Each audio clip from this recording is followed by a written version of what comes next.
What is this we're doing anyway? I just said yes because you wanted to do it, but what the fuck is it? NBC special, prime time. Major. Major. Keep the back room clear and this window clear, we can start at any Oh, time. look at all the orders. Well, you've been missing for 2 years. You come back in and... Tell them to turn the phones off or something, too. Whoever's, you got 35 guys out there, just one of them can go there.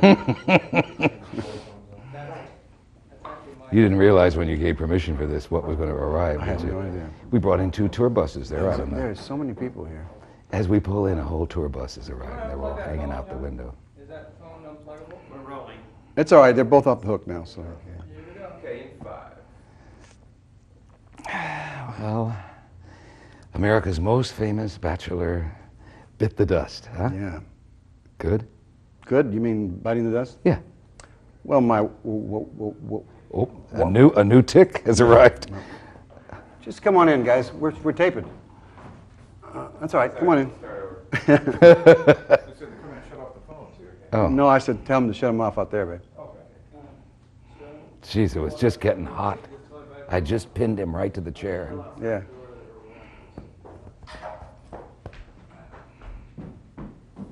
Wife.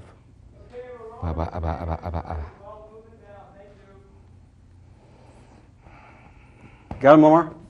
Nice, baby.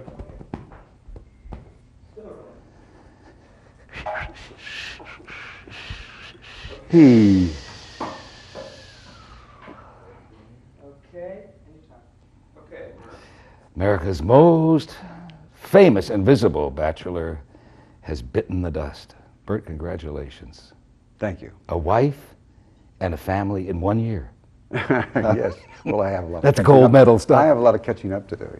Do you? Yeah. Tell me about it. It's got to be a whole new thing. I mean, I know you from the bachelor days and your weekends tearing off for football and, hey, guys, let's go out and have a beer. It does. I know all those cliches, but they're all true. It does change your priorities around considerably. Yeah. And you do, by choice, actually find yourself not going anywhere because I just sort of stare at him. Stare at him for hours. I mean, it's a wonderful feeling. And you named him Quint. Yeah, it's Quentin. There was a Gunsmoke. You play. That well, was your part. Quentin, yeah, that was part of the reason. The other reason, there was quite a famous journalist who was Quentin Reynolds. Who was a real journalist, not like today's, but a real journalist in the days of Lowell Thomas, those kind of guys. Yeah. And during the war, and I always admired him. I thought he was a wonderful. Terrific. writer. You could have named him Ernie Pyle too. I could have named Ernie Pyle. Thank God you didn't name him Dan August. That's not bad either. That's not bad either. Yeah. What is that like? I mean, do you have diaper duty? And I have diaper duty. I just had probably a lot of diaper duty. A lot of diaper duty, actually, but I kind of enjoy that. I mean, he sort of looks. He's just learned to smile, and well, they say early on that's gas. Is that gas? Yeah. It is. So with don't me. get I too didn't know excited. that, but with him, what's amazing is going through all those different stages. Because at first he couldn't focus on you at all. Yeah. Then he could. Now he sees you. You know, he follows you with his eyes. And now he's just starting. He's just 3.5 weeks old. He's just starting to imitate a little bit. You know. So It'll be really interesting to watch how you do it, having been through it myself and gotten him. And never changed the diaper, by the way. And no. And your son resents that to this day. No, he never. He doesn't bring that up. But I mean, there's some reservations one can have in life, and that's true. I could not be in the room in a diaper change. It's all right. I understand. And there'll be, and you'll have your priorities too. Yes, I already have them. Interesting in this community to raise a kid with your kind of affluence now. I mean, you were raised with modest surroundings. Well, but not. We had. I mean, I saw your house in Palm Beach. West Palm Beach. I mean, well, I didn't. You threw that in. West Palm Beach. And I mean, not quite this great mansion. Well, when I was growing up, we didn't have electricity. We had, my father was in the war, and I remember we'd get a battery and we'd listen to the radio and we'd look at the radio. You remember those days when you would look at the radio? Yeah, you stared at it and Jack Benny. And Jack Benny and all those things. And the big deal was going to be when the war was over, I was going to get up on the roof. Because my mother would never let me get on the roof. She said, when the war's over. And the war was over, and I ran up and got up on the roof, and I thought, is this all there is? I mean, it was a big disappointment being up there. It didn't quite work. Yeah. Then my father came home and we moved to Florida, and I was about 6, I guess, 6 years old. And we had a nice little house. It was certainly modest, but we had a nice little house. And like a lot of people I know, and I'm sure you felt this way, I didn't know that we didn't have a lot of money, you know. Yeah. Unless somebody tells you, you don't know. Unless you miss a meal. Yeah, well, exactly. And I was just real happy. My dad was chief of police, which didn't make it too easy to grow up, but it was, you know. I remember when you drove up in front of that house for the first time in a show we did. Right, yeah. And you looked at it and this expression came over your face and you said, oh, God, it looked so big when I was a kid. And it was a nice, it was a nice little house that, yeah. like we all grew up in. But now, would you try to make up for that in rearing your own son and heap everything on him? And No, I won't heap. I'll try to keep. I got him a motorcycle yesterday, but I'm not going to be too extravagant. No, I don't know. You try to learn by watching other people raise their kids, and I don't think there's any formula. I think I've seen kids who grew up with just about everything and turned out great. yeah. Your kid is one of them, you know. Yeah, he is. He's He's his a own terrific man. kid. Yeah. And I've seen other kids that are just spoiled rotten. I don't know quite what that is about. I think what it's about is discipline. I think if you discipline them about what you think is right, and hopefully they'll feel the same way. Do you remember, though, all these things? Did we have stuff coming at us? Well, I'm older than you are, which is obvious. But did we have a lot of this stuff coming at us? I don't remember that. Oh, of course I don't not. remember drugs and diseases and... Well, there wasn't any the decision to be made in the morning was which of the 3 shirts I had I would wear, and the other decision was when you go to brush your teeth, whether you used the greasy kid stuff or something else. Greasy kid stuff on your teeth? That was your hair. Yeah, well, that too. That's where you went wrong. That's where I went wrong. And today a kid goes in and he has 45 different things to brush his. Then the water pick, the thing, and the blah, blah, blah. Then what look is in, whether it's his hair has to be bleached, the poor guy has to bleach his hair, whether he wants to get an earring, and his dad doesn't want him to have an earring. Yeah. I mean, and not just forgetting about drugs, which are just absolutely petrifying to me. I mean, that he's going to have to face that too. Who told you the facts of life? And were they right? Nobody. You learned it in the streets? Oh, sure. Absolutely. And were they right?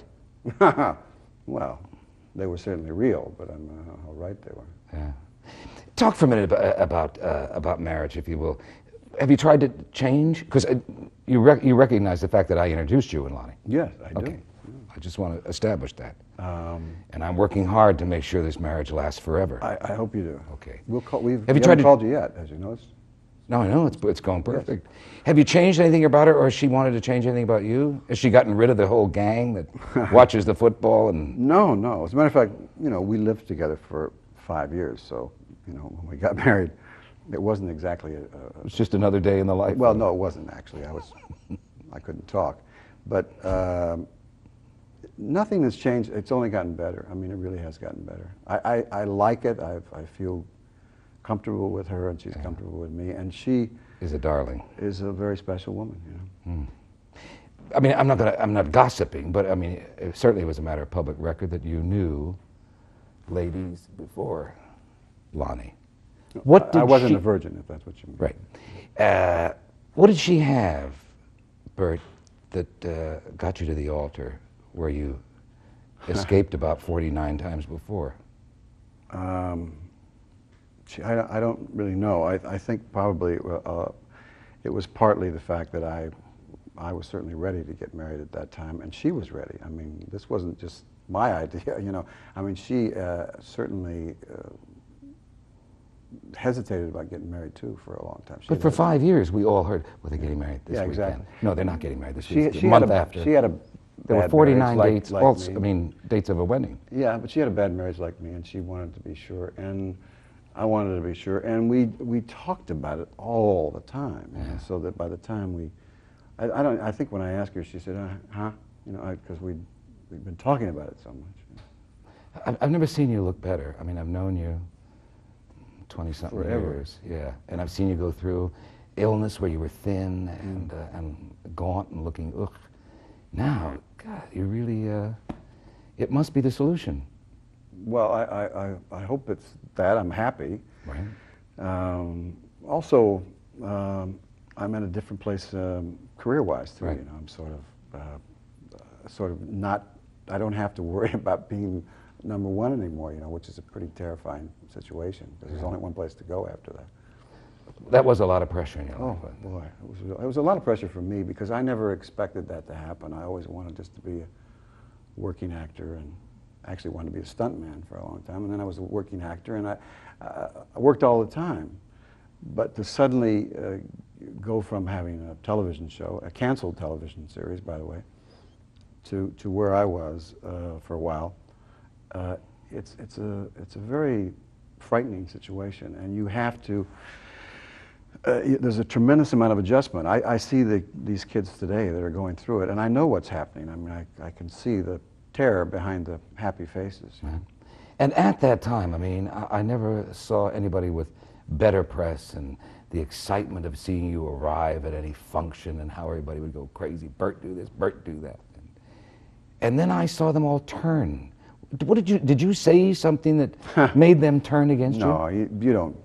There's nothing to say. What happens is that the same thing that'll happen to Bruce Willis and everybody else. I mean, it happens to everybody, that you go through the phase where they discovered you and they made you, and then they go through this phase where they're going to drop you like a hot rock, unless you're going to do like Eastwood, which is the smartest thing to do. If you have that kind of personality, I don't have that kind of personality, but Clint is such a private person that they can't get to him, you know. Yeah. He won't do an interview except with you. I mean, he's not going to talk to anybody else. So, I mean, you and I have his phone number, and maybe his kids, I'm not sure. Right. And his mother. And his mother, and that's about it. He doesn't have a mailing address. He gets his mail at the studio. And he chose to live his life that way, and as a result, he hasn't been hurt much by the press. I, on the other hand, was one of those idiots who volunteered to do anything and everything to help the picture and the television series and my friends, etc. And I think what happens is that eventually people, you can't reach everybody. You just don't have the time. Yeah. And eventually the people that you can't get to say, oh, he's changed. It isn't that you've changed, it's just that you've got so many more things to do during the day. You can't get to everybody. And what happens is it's a horrible situation. You start picking your priorities as to which ones you think you have known the longest, or and invariably somebody's going to get hurt that you wish you didn't have to hurt, but they do, and then they're either going to turn on you, which a lot of them do, and then it's tough to get them back. Do you think you ever became too much of a personality, Burt, where it might have affected how they look at you on the big screen? Well, if you're saying too much of a personality in terms of the I mean, critics, doing everything. I mean, you took over the Tonight Show. You proved yourself as an excellent talk show host. You really did it all. I mean, you did musicals. You did everything. yeah, I think. Is there a danger in that becoming too much of a personality? I think there is a danger in that. I think there probably would have been a way to do it, and do it better, and certainly have done it maybe with a little more dignity, but I couldn't have done it and had any more fun. I had a hell of a lot of fun, and I made a lot of mistakes, but I was always in a hurry, if you remember. I was just this running and doing and breathing and having a hell of a good time. What happens is that you, again, a cliche, but the reason it's a cliche is because it's true. You don't stop and smell the roses, and when you finally do, which is you get fat like me and happy, you know. But I was in such a hurry. I raced right past them. Also, did you ever consider that your beginnings and the group you hung out with, and I met them all, and there's some wonderful characters down there in Florida. They were great. Mm. That was a very macho group. It was all football and macho, and you were America's #1 male. Have you changed? I mean, have you softened a little bit? And well, there's not those strong images we had as a kid. Yeah, those great big heroes on the screen. Now, I still have. You can be any kind of man you want to be. Well, yeah, I still have a lot of friends who, who think if you don't have a gun rack in your house, you're gay. You know, I do have a lot of friends like that.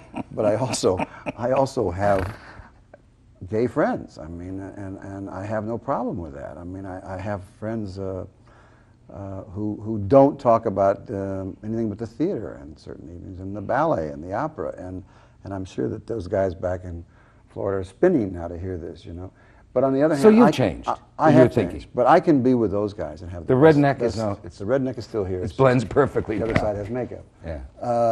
I still have a great time with those guys. I mean, I love to be with them. I hope they like to be with me. And you have a better tolerance for everything? Well, I just think you learn that you accept everybody for who they are, and you just have a great time with everyone. And until someone turns on you or hurts you or a member of your family, I think that's the way it should be. Would you be very angry at me if I played you a tape? Just a little piece of something from 15 years ago that might amuse you? Sure. Or might cause you to punch me in the mouth? I don't punch anybody anymore, but I will. I'll look at it. Let's take a look at this. Roll that, would you? Oh, God. But listen. To have kids, but my particular image is unbearably bad for adopting kids.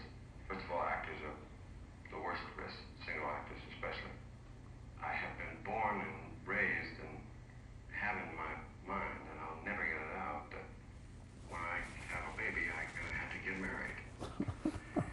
So that's why it's so screwed up. I'm going to have to either adopt a kid or get married.